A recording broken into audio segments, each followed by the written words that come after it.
नमस्कार दोस्तों। तो देखिए, गलत लोग गलत करके भी शर्मिंदा नहीं होते और सही लोग केवल इल्ज़ाम से ही टूट जाते हैं। कितनी अच्छी बात की गई है कि भैया गलत लोग जो गलती करते हैं, गलती करने के बाद उनको शर्म नहीं आती है। लेकिन कुछ लोग ऐसे होते हैं जो बेचारे इल्ज़ाम भी लग जाए ना उन पे, किसी चीज़ का इल्ज़ाम भी लग जाए तब भी वो टूट जाते हैं। तो ये पहचान होती है अच्छे लोगों की और बुरे लोगों की, और कौन सच्चा है कौन गलत है। कुछ लोग इल्ज़ाम भी ऐसा लेते हैं कि उनको पता ना कितना बड़ा कलंक लग गया है। तो कुछ लोग उनके ऊपर चाहे कितना ही बड़ा तुम आरोप लगा दो या कितने भी बड़े वो दोषी हैं, तब भी वो अपने आप को गलत नहीं ठहराते। तो चलिए देखते हैं। तो आज का न्यूज है दोस्तों। तो स्वागत है आपका स्टडी विद विकास सर में। तो देखिए, सुप्रीम कोर्ट का बड़ा जो आदेश है, नाबालिग छात्रों को रिहा करे। सही है। तो सुप्रीम कोर्ट के जो ये हैं, देखिए, जो चीफ जस्टिस ऑफ इंडिया हैं, उनके ही एक बयान पर पूरी कॉकरोच पार्टी बनी, पूरा आंदोलन चला। सब कुछ एक ही शब्द के चलते, है ना। होता है ना कि एक शब्द ने तोड़ के रख दिया, एक शब्द ने बना के रख दिया, एक शब्द ने पूरी की पूरी सरकार को झुका के रख दिया। ये भी सोचते होंगे यार क्यों बोल दिया मैंने, कीड़े मकोड़े कॉकरोच क्यों बोल दिया छात्रों को। ठीक है, चलिए देखें। देखिए, ये न्यूज है कि release minor held during students stir. Supreme court किसने कहा है? सुप्रीम कोर्ट ने कहा है। बाकी ये पूरी न्यूज का एनालिसिस करेंगे हम, क्या क्या चीज है, कैसे है ना। और ये देखिए, ये क्या बोल रहे हैं, Suryakant ji chief justice of India बोल रहे हैं कि whoever has committed excess committed atrocities on innocent people, law will take care of them. For that there needs to be a completely independent and fair investigation. Proof is meaningless if no responsibility is fixed। तो साफ साफ इन्होंने बोल दिया है कि भैया ऐसा नहीं करो, गलत मत करो, ठीक ठाक से अच्छे से काम करो अपना। और दिल्ली पुलिस को भी इन्होंने चेतावनी दे दी है, सरकार को भी। अब देखिए क्या होता है। देखिए, आज का जो हेडलाइन रहेगा, supreme court on student protest. Supreme court का बड़ा ऐलान, नाबालिग छात्रों को तुरंत रिहा करने का आदेश दिया गया है। देखिए, आज हम लोग बहुत ही गंभीर और जरूरी मुद्दे पर बात करने वाले हैं। हाल ही में जो नीट परीक्षा में धांधली और पेपर लीक को लेकर देश भर के छात्रों में प्रदर्शन किया, संसद मार्च निकाला, अलग अलग राज्यों में आवाज उठाई, उस पर सुप्रीम कोर्ट का एक बहुत बड़ा अंतरिम आदेश, अंतरिम ऑर्डर आया है। अब जरा ध्यान से समझिए मामला क्या है। छात्र प्रदर्शन कर रहे थे और आरोप लगा कि पुलिस ने उन पर जरूरत से ज्यादा बल, ठीक है, का इस्तेमाल किया है और स्वतंत्र जांच होनी चाहिए। ये बात कही है ना। अच्छा, पैलेट गन क्या है? पैलेट गन चलाए गए। पैलेट गन एक तरह से जो स्मोक वाले होते हैं ना, उस तरह से आपने देखे होंगे, बहुत सारे पैलेट गन चलाए गए थे। अच्छा, इलेक्ट्रॉनिक वेपन का इस्तेमाल किया गया। मामला पहुंचा supreme court. Chief justice of India Suryakant साहब ने कहा कि भैया, अध्यक्ष उनकी जो अध्यक्षता में 3 लोग बैठे थे, 3 जज बैठे थे, 3 जजों की पीठ थी। और 3 जजों की पीठ में जिसमें जस्टिस जॉय माल्या बागची और जस्टिस बी मोहना भी हैं उनमें शामिल, उन्होंने इस पर कार्रवाई की। और सीजेआई ने कहा कि ध्यान से सुनिए, however was committed excess the law will take care of them. यानी जिसने भी गुनहगारों पर जुल्म या ज्यादती की है, कानून उसे छोड़ेगा नहीं। और इसके लिए एक निष्पक्ष स्वतंत्र जांच, इंडिपेंडेंट प्रोब होना जरूरी है।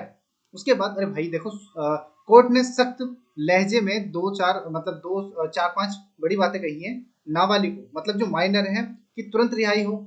जो भी नाबालिग छात्र हिरासत में लिए गए हैं उन्हें तुरंत छोड़ा जाए। ठीक है, छात्रों पर सख्त कार्रवाई पर रोक, जो छात्रों पर सख्त कार्रवाई हो रही है उस पर रोक होगी। और जो पुलिस की एफआईआर हुई है ना, पुलिस की एफआईआर जांच, एफआईआर की जांच जारी रख सकती है।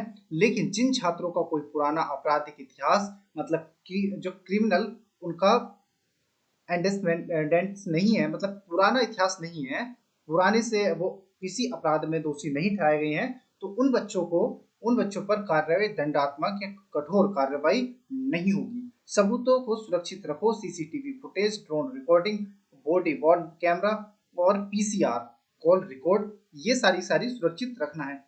ऐसा देखिए, ऐसा ना हो कि कोई बोले कि साहब रिकॉर्डिंग डिलीट हो गई, ऐसा ना बोले। हुआ था एक बार जब इलेक्शन कमिश्नर हमारे जो थे उन्होंने क्या करा, उनसे जब रिकॉर्ड मांगा गया कि भी हमें वो डाल दो सीसीटीवी, क्या हुआ, वोट कैसे हुए, चोरी हुए, क्या हुआ है, तो उन्होंने कहा नहीं नहीं हमने तो डिलीट कर दी, वो इस टाइम से नहीं रख सकते, माँ बहनों की वीडियो नहीं दिखा सकते हम। तो इस तरह से ये अब सुप्रीम कोर्ट ने पहले ही जता दिया कि ऐसा ना हो। ठीक है, अच्छा देखिए उसके बाद डिजिटल डेटा की गोपनीयता, पुलिस जांच के लिए डेटा रखें लेकिन किसी भी छात्र की पर्सनल जानकारी सार्वजनिक नहीं करेगा। हालांकि सीजेपी के प्रवक्ता सौरभ दास ने कहा है कि पुलिस को एफआईआर की जांच जारी रखने देना सरकार के उस वादे के खिलाफ है जो उसने युवाओं से किया था। दूसरी तरफ जो सॉलिसिटर जनरल तुषार मेहता साहब हैं, उन्होंने भी कहा है कि पुलिस वाले भी घबराए हुए हैं और प्रदर्शन में उपद्रवी एलिमेंट्स घुस आए थे। कोर्ट ने कहा कि हम दोनों पक्षों को देखेंगे क्योंकि शांतिपूर्ण आंदोलन को बदनाम करने का खतरा हमेशा रहता है। चलिए अब इसको परीक्षा यूपीएससी के जरिए हम समझते हैं, यूपीएससी में किस पॉइंटों में देखते हैं हम। पॉइंट देखते हैं, मामला क्या है। नीट पेपर लीक विवाद के बाद 20 जुलाई के संसद मार्च और विभिन्न राज्यों में हुए छात्र प्रदर्शनों के दौरान पुलिस ज्यादती का आरोप सुप्रीम कोर्ट की पीठ chief justice of India Suryakant है ना, चीफ जस्टिस ऑफ इंडिया जो है सूर्यकांत, जस्टिस जयमाल्या बागी और जस्टिस पी मोहना मुख्य जो प्रमुख निर्देश हैं, हिरासत में लिए गए सभी नाबालिगों को तत्काल रिहा कर दें, ये उन्होंने कहा। उसके बाद बिना आपराधिक रिकॉर्ड वाले छात्रों के खिलाफ कठोर कार्रवाई पर रोक लगे। पुलिस एफआईआर की जांच जारी रख सकती है लेकिन सबूत, सीसीटीवी, ड्रोन डेटा ये सुरक्षित रखे जाने चाहिए। केंद्र सरकार जो है, केंद्र केंद्र सरकार, दिल्ली सरकार और राज्य और 7 राज्यों जैसे कि महाराष्ट्र हो गया, बिहार हो गया, असम हो गया, यूपी हो गया, एमपी, पश्चिम बंगाल और केरल को नोटिस जारी, है ना। अगली सुनवाई 3 अगस्त को होगी। अब देखिए स्टैटिक जीके क्या है। अब स्टैटिक में हम समझ लेते हैं और इतिहास भी समझ लेते हैं, इससे कैसे रिलेटेड है। जैसे कि अभी अनुच्छेद 19 का 19(1) का वी, भारत का जो संविधान है वो नागरिकों को बिना हथियारों के शांतिपूर्ण रूप से एकत्र होने का अधिकार देता है। अनुच्छेद 19 का क्लोज 2 इस अधिकार पर भारत की संप्रभुता, अखंडता, लोक व्यवस्था मतलब पब्लिक ऑर्डर के आधार पर युक्तियुक्त क्या लगा सकता है, प्रतिबंध लगा सकता है, रीजनेबल रिस्ट्रिक्शन लगा सकता है, लगाया जा सकता है। उसके बाद सुप्रीम कोर्ट की संरचना, जो सुप्रीम कोर्ट की संरचनात्मक 124 के तहत जो सुप्रीम कोर्ट की संरचना बनती है, 124 के तहत सुप्रीम कोर्ट का गठन होता है। 124 के तहत वर्तमान में सीजीआई सहित कुल जो जज हैं वो 34 न्यायाधीशों की स्वीकृति देता है। अच्छा, चीफ जस्टिस ऑफ इंडिया का कार्यकाल, नियुक्ति, भारत के मुख्य न्यायाधीश, सीजीआई की नियुक्ति राष्ट्रपति द्वारा संविधान के अनुच्छेद 124 के क्लोज 2 के तहत की जाती है। रैपिड एक्शन फोर्स, आरएएफ, यह है आरपीएफ की एक विशेष शाखा है जिसका जो गठन हुआ था वो 1992 में दंगों और भीड़ नियंत्रण मतलब क्राउड कंट्रोल के लिए किया गया था। किसका? आरएएफ या फिर सीआरपीएफ का जो गठन किया गया था। अब देखिए थोड़ा सा हिस्ट्रिकल बैकग्राउंड देख लेते हैं। भारत में शांतिपूर्ण विरोध का इतिहास, महात्मा गांधी का सत्याग्रह और असहयोग आंदोलन भारत में अहिंसक विरोध की नींव रहे हैं। भारत के संविधान ने इसे मौलिक अधिकार, फंडामेंटल राइट के रूप में स्थान दिया। पुलिस बल प्रयोग के मानक क्या होने चाहिए, है ना। Police reforms and standard operating procedures.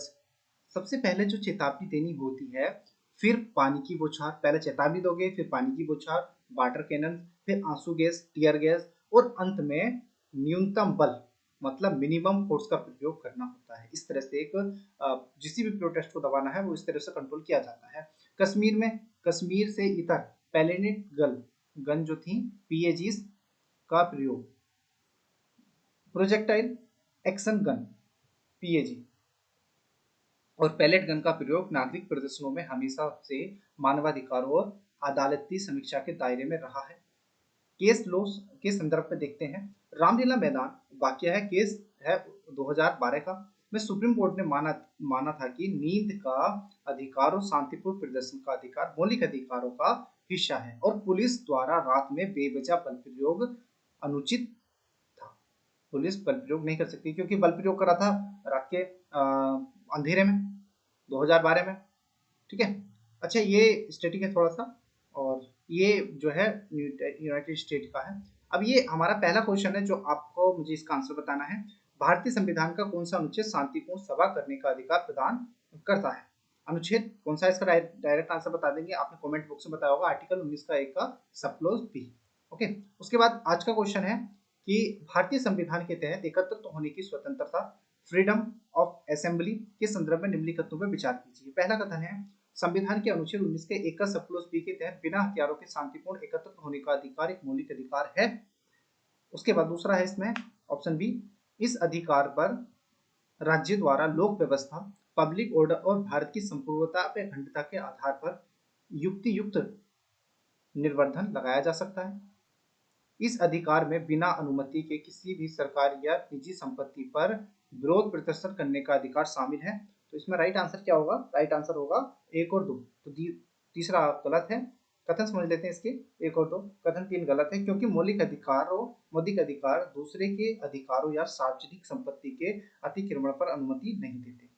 Question दूसरा है सुप्रीम कोर्ट द्वारा जारी अंतरिम आदेश और जांच प्रक्रियाओं के संदर्भ में निम्नलिखित पर विचार कीजिए। ऑप्शन ए, पुलिस जांच पूरी होने के बाद भी सुप्रीम कोर्ट किसी मामले में अंतरिम निर्देश जारी कर सकता है।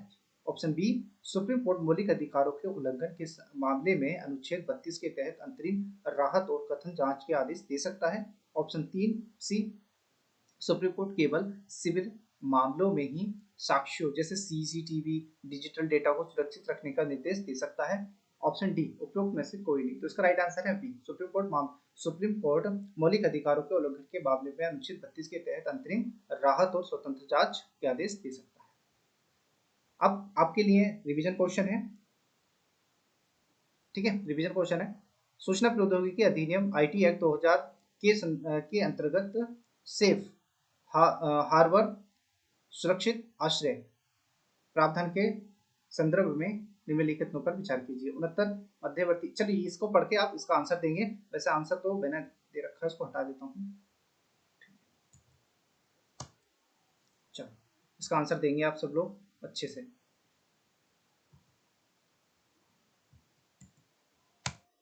ठीक है, आज का मैथ्स का क्वेश्चन है नागरिकों को शांतिपूर्ण प्रदर्शन का अधिकार प्राप्त है परंतु लोक व्यवस्था बनाए रखने राज्य पर।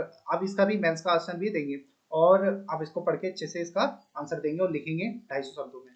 तब तक के लिए नेक्स्ट वीडियो में मिलते हैं और आपसे बस यही रिक्वेस्ट है, आप ज़्यादा से ज़्यादा लेक्चर को लाइक करें, कमेंट करें, शेयर करें और बताएं कि मेरी गलती क्या है, मैं इसमें और क्या ऐड कर सकता हूँ। मैंने पूरी कोशिश की है इसमें सब कुछ ऐड कर दिया जाए, स्टैटिक, हिस्ट्री सब। तो मिलते हैं नेक्स्ट वीडियो में, तब तक के लिए जय हिंद, नमस्कार, वंदे मातरम।